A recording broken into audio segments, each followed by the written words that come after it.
Ya, anak-anak, sekarang kita belajar materi baru pada mata pelajaran matematika, yaitu materi statistika. Karena kemarin kan kita sudah selesai untuk materi bangun datarnya, anak-anak sudah ulangan juga. Nah, sekarang kita lanjut ke statistika. Oke, sebelum masuk ke materinya, nih. Nah, sebelum belajar statistika, perhatikan contoh berikut ini ya. Nah, kan pasti pernah melihat ini nih yang Bapak beri kasih lingkaran ini. Pernah melihat tabel nilai, tabel tinggi badan, tabel berat badan.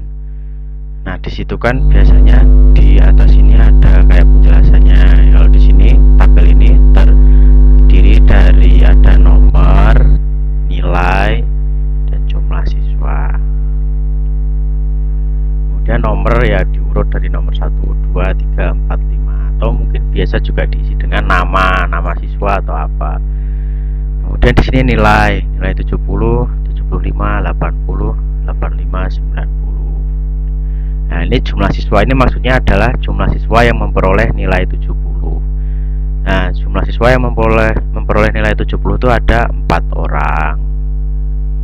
Kemudian jumlah siswa yang memperoleh 75 itu ada 2 orang. Jumlah siswa yang memperoleh 80 ada 5 orang. Yang memperoleh 85 ada 10 orang. Dan yang memperoleh 90 adalah 15 orang. Sehingga kalau diurut ini, jadi kesimpulan dari tabel itu ada ini yang bisa kita baca dari tabel.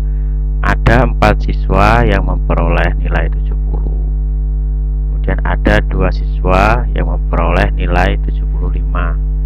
Ada 5 siswa yang memperoleh 80, 10 siswa yang memperoleh 85, dan 15 siswa yang memperoleh 90.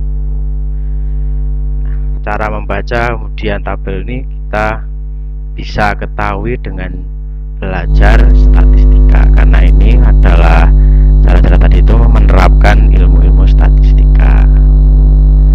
Jadi itu contohnya sebelum belajar statistika. Oke, kita lanjutkan masuk ke materinya. Nah, statistika itu merupakan ilmu untuk merencanakan, mengumpulkan, memeriksa, menerapkan, dan menampilkan suatu data.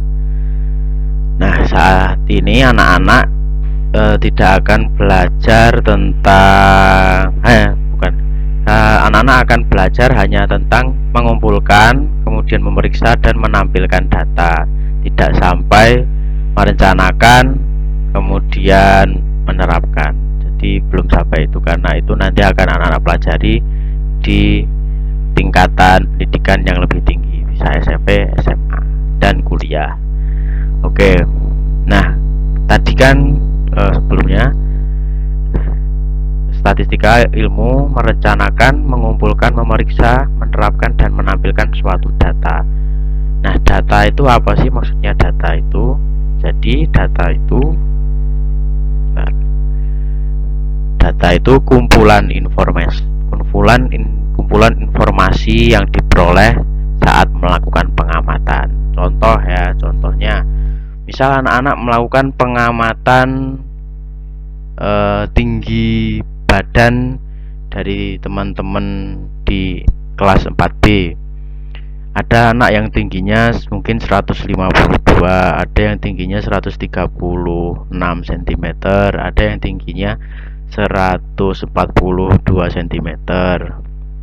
Nah, terus nanti itu didata, dijadiin tabel, ada nama siswa, kemudian tinggi badannya berapa, berat badannya berapa. Nah, itu tuh sudah bentuk data. Tadi yang Bapak sebutkan di awal tadi juga itu data perolehan nilai dan jumlah siswa yang mendapatkan nilai tersebut. Nah, itu yang dimaksud data itu tadi seperti itu. Nah, data itu berdasarkan jenisnya dibagi menjadi 2, yaitu ada data kualitatif dan data kuantitatif. Apa itu data kualitatif? Data kualitatif ini biasanya bentuknya berbentuk angka, berbentuk kata-kata. Jadi datanya itu Mungkin anak-anak pernah melihat seperti daftar inventaris, atau mungkin kayak di apa ya, di spesifikasi suatu barang itu kadang ada barang kondisi bagus, barang kondisi second atau bekas pakai, atau barang kondisi rusak. Nah, itu merupakan contoh data kualitatif. Contoh lagi juga contohnya siswa yang rambutnya panjang dan siswa yang rambutnya pendek. Nah, itu juga data yang bentuknya itu bukan angka, tapi berupa kata-kata lah, contoh kasarnya seperti itu. Itu data kualitatif. Kemudian kalau data kuantitatif itu sebaliknya dari data kualitatif, yaitu data yang dinyatakan dalam bentuk angka. Nah, data kuantitatif ini juga masih dibagi menjadi dua. Yang pertama ada data cacahan atau diskrit. Nah, data diskrit ini diperoleh dengan cara menghitung. Jadi dihitung jumlahnya. Contohnya kayak jumlah siswa kelas 4B ada 36 anak. Terus jumlah kerbau yang dimiliki oleh misal Pak Bayu, jumlah sepeda motor yang terparkir di depan halaman sekolah, itu kan dihitung jumlahnya ada berapa. Nah, sedangkan data kuantitatif yang kedua itu dibentuknya adalah data ukuran atau data kontinu. Nah, data ini diperoleh dengan cara mengukur.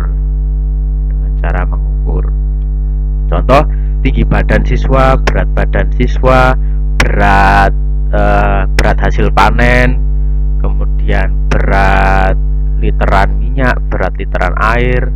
Nah, itu adalah contoh data yang bentuknya ukuran. Data kuantitatif yang ukuran.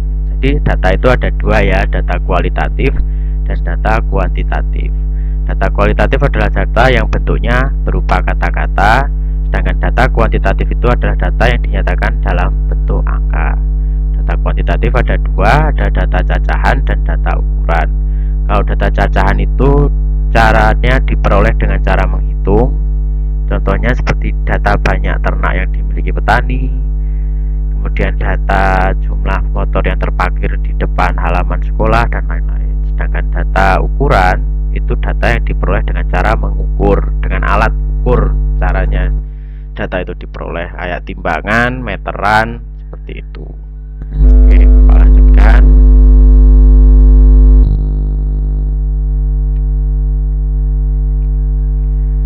Nah, kemudian cara mengumpulkan data itu ada tiga caranya. Yang pertama dengan kuesioner atau angket, kemudian ada pengamatan, observasi, dan yang terakhir penelusuran literatur. Nah, kita bedah satu-satu. Yang pertama, angket atau kuesioner. Itu data itu caranya dengan mengirimkan daftar pertanyaan kepada responden. Responden itu orang-orang yang akan ditanyai, ya kalau di bahasa Indonesia narasumber, atau orang-orang yang mau diberikan pertanyaan, yang mau dicari datanya. Angket atau kuesioner itu tuh caranya dengan mengirim daftar pertanyaan kepada responden, baik secara langsung itu bisa bertemu maupun tidak langsung daring. Contohnya kemarin anak-anak kan pernah Bapak minta datanya tentang hobi anak-anak, kemudian ada pekerjaan orang tua dan lain-lain. Nah, itu termasuk Bapak memberikan angket kuesioner ya. Itu contoh cara pengambilan datanya seperti itu. Nah, itu termasuk yang tidak langsung secara daring kalau kemarin. Kalau secara langsung biasanya misal dulu atau mungkin saat anak-anak diberikan kuesioner sama guru-guru untuk mengisi suatu hal secara langsung di kelas saat duluan anak-anak masuk. Nah, itu angket kuesioner yang secara langsung. Kemudian yang kedua, pengamatan atau observasi. Nah, ini dengan cara mengamati secara langsung maupun tidak langsung terhadap objek untuk mendapatkan data yang diinginkan. Pengamatan itu ya kita melihat contoh kalau misal dulu ada misal anak-anak pernah kedatangan mahasiswa yang datang untuk penelitian, itu kadang masuk ke kelas terus mengikuti pembelajaran sama anak-anak. Nah itu dia sedang melihat atau sedang observasi.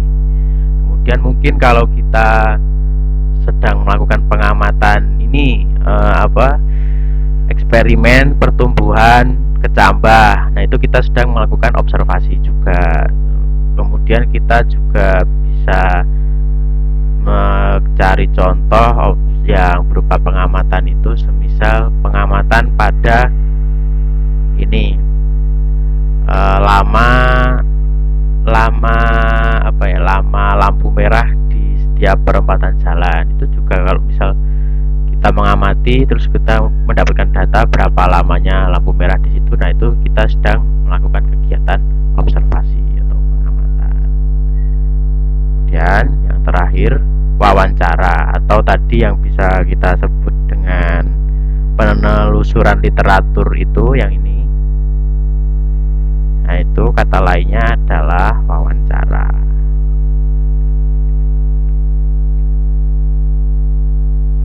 Wawancara yaitu teknik pengumpulan data dengan dilakukan tatap muka, tanya jawab secara langsung untuk mencari data dari sumber data. Ya, wawancara yang sudah kita pelajari pada pelajaran bahasa Indonesia ya, yaitu contohnya seperti itu. Jadi pengambilan data itu ada 3. Yang pertama ada angket atau kuesioner, yang kedua ada observasi, dan yang terakhir ada wawancara. Nah, cukup itu dulu kita berkenalan dengan statistika. Memang ini Bapak buat videonya di akhir. Kemarin sudah Bapak berikan materinya di awal untuk anak-anak bisa baca terlebih dahulu. Nah ini Bapak jelaskan. Nah setelah ini anak-anak akan mengerjakan praktek cara mencari data ya. Jadi ditonton videonya sampai selesai nanti agar jadi paham anak-anak tentang statistika. Oke, sekian, terima kasih. Wassalamualaikum warahmatullahi wabarakatuh.